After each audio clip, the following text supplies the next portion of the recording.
고속도로에서 서행하는 차량들역 갓길로 흰색 SUV 한 대가 순식간에 지나갑니다. 화물차 후미를 쏜살같이 스치면서 차량 파편들이 불꽃처럼 휘날립니다. 5km 정도 속도로 가고 있는데 갑자기 뒤쪽에서 뭐가 막 버벅 하는 소리 나더라고요. 끌리는 소리 같은 거 가드레일 쪽으로. 다른 차량 7대를 들이받은 뒤에야 멈춰선 SUV. 갓길 바로 옆을 달리던 승용차에 타고 있던 20대 남녀 2명이 숨졌고 모두 12명이 중경상을 입었습니다. 사고를 낸 50대 SUV 운전자는 차에서 이상한 소리가 났고 브레이크를 밟아도 차량이 멈추지 않았다라고 경찰에 진술한 것으로 전해졌습니다. 현장에서 블랙박스 영상들을 확인한 보험사 관계자에 따르면 SUV의 갓길 질주는 1분간 이어졌습니다. 이 관계자는 화물차 후미를 스친 구간부터 사고 구간까지 1km가량 가드레일 및 연석을 앞바퀴로 부딪히면서 내달렸다고 말했습니다. 하지만 해당 화면을 보면 운전자 주장과 달리 브레이크 등이 사고 이후에 들어왔다는 주장이 나왔습니다. 네, 다시 봐도 참 안타까운 사고죠. 이 사고로 20대 남녀 2분이 유명을 달리하셨다고 합니다. 삼가 고인의 명복을 빕니다.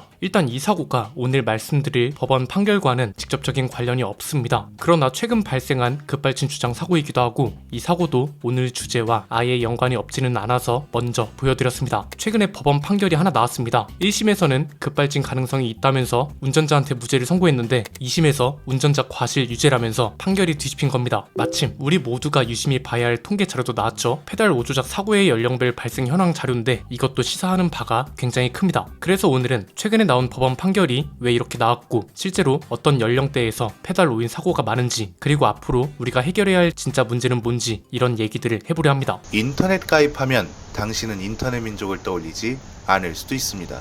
당신의 생각은 통신사에만 고정되어 있을 수도 있습니다. 심지어 인터넷 약정을 교체하기만 해도 최대 48만 원을 받아갈 수 있다는 사실을 모를 수도 있습니다. 인터넷 민족은 그 모든 걸 드립니다. 정수기가 필요하시면 최대 30만 원, 휴대폰 유심 기변이 필요해도 최대 30만 원, 스포일러 구독자분들 한정, 공유기도 요금 추가 없이 무료로 지원해드립니다. 누적 가입자 수 20만, 통신 경력 10년 이상의 전문가들과 함께 지금 바로 상담해보세요. 네이버 검색창에 인터넷 민족을 검색해보세요. 최근에 이런 기사가 나왔습니다. 1심에서 무죄 판정을 받은 급발진 주장 사고가 2심에서는 운전자 유죄 판정으로 뒤집혔다는 건데요. 교통사고 처리 특례법상 치사 혐의 사건 항소심에서 50대 A씨한테 금고 1년에 집행유예 2년을 선고했다고 하고요. 이 사고가 어떤 사고냐? 아마 기억하실 겁니다. 지난 2020년에 그랜저 한 대가 고려대학교 안에 있는 광장을 가로질러 운전하다가 경비원을 쳤고 이 경비원분은 목숨을 잃으신 사고였습니다. 이 당시 그랜저 운전자는 자동차 결함으로 브레이크가 작동하지 않아서 생긴 급발진 사고라고 주장했고요. 1심 재판부에서는 운전자의 주장을 받아들였고 그래서 차량 결함 가능성을 인정해서 무죄를 선고했는데 검사가 사실 오인, 법리 오해 등의 이유로 항소를 했습니다. 그렇게 2심이 진행됐고 2심에서는 자동차 결함 가능성이 아니라 운전자한테 과실이 있다, 유죄다 이렇게 판결을 한 거죠. 여기서 크게 작용한 건 아무래도 현대자동차의 의견서였을 걸로 보입니다. 현대차 측에서 뭐 근거 없는 주장만 한 게 아니라 당연히 사고 조사를 해봤겠죠. 조사를 해보니 제동력에는 문제가 없었고 운전자가 착각해서 브레이크 페달 대신 가속 페달을 밟은 사고다, 즉 페달 5인 사고다 이렇게 주장한 겁니다. 그래서 이런 것들을 종합해서 2심에서는 유죄 판결이 된 거고 물론 아직 이게 종결된 건 아닙니다. 운전자 쪽에선 상고 의사를 밝혀서 대법원 판결을 지켜봐야 하겠죠.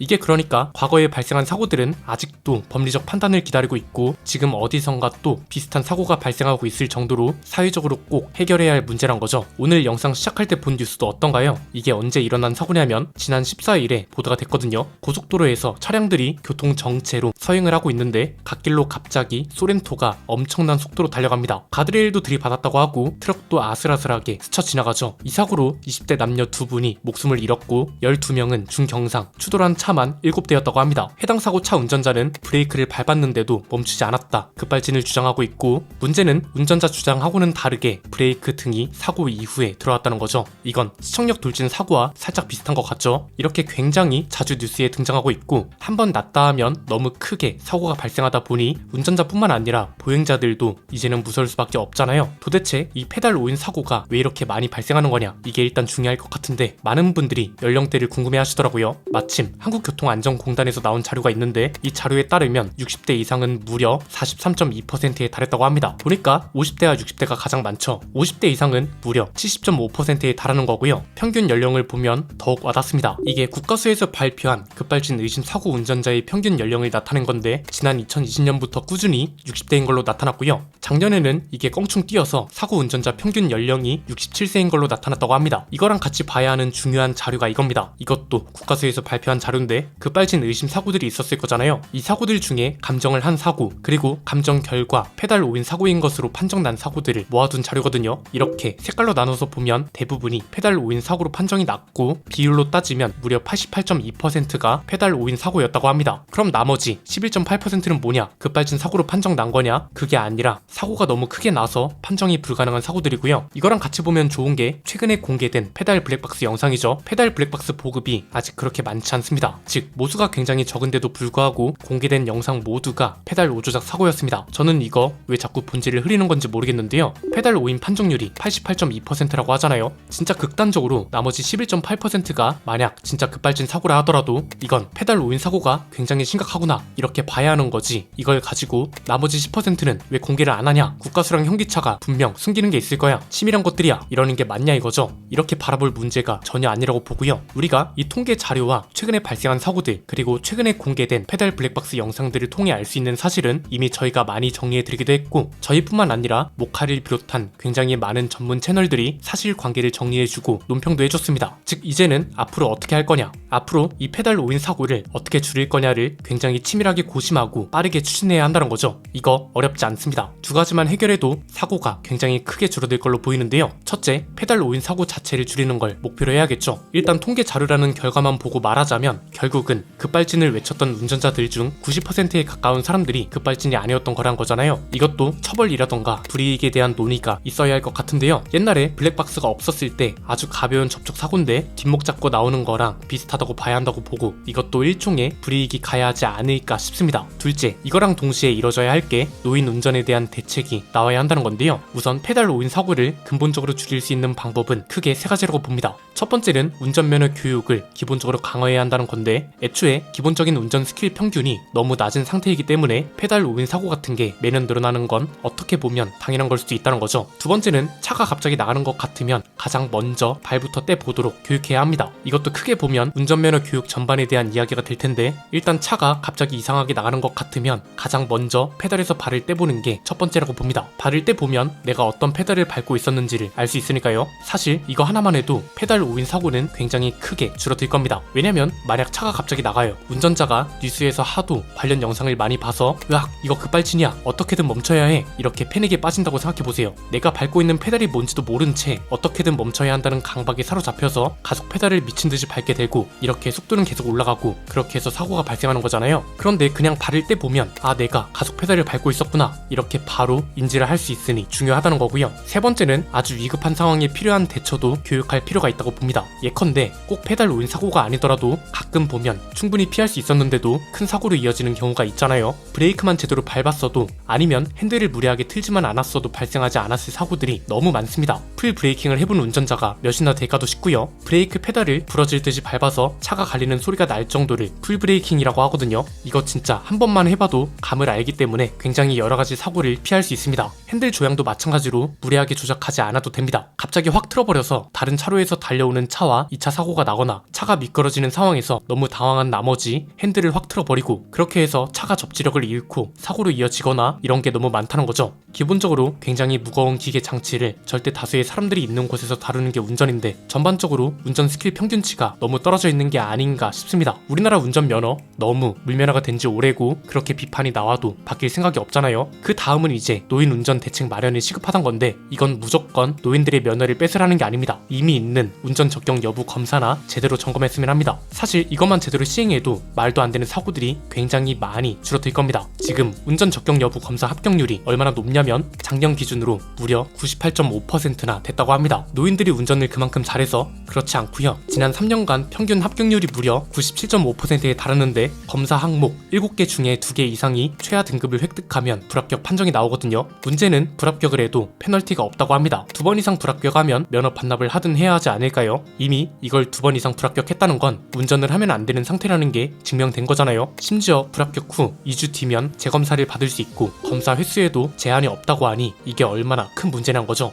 이게 그러니까 가만 보면 굉장히 근본적이고 기본적인 것들에 문제가 있다는 소리거든요. 그래서 이런 대책을 만들고 시행하는 분들이 근본적인 것부터 제대로 접근을 해줬으면 좋겠습니다. 유명한 말이 있죠. 근본은 작지만 그 결과는 거대하다. 부디 실효성 있는 대책이 나와줬으면 하네요. 오늘 내용은 여기까지입니다. 내용이 유익하셨다면 구독과 좋아요 알림 설정 부탁드립니다. 지금까지 저는 안피디였습니다. 감사합니다.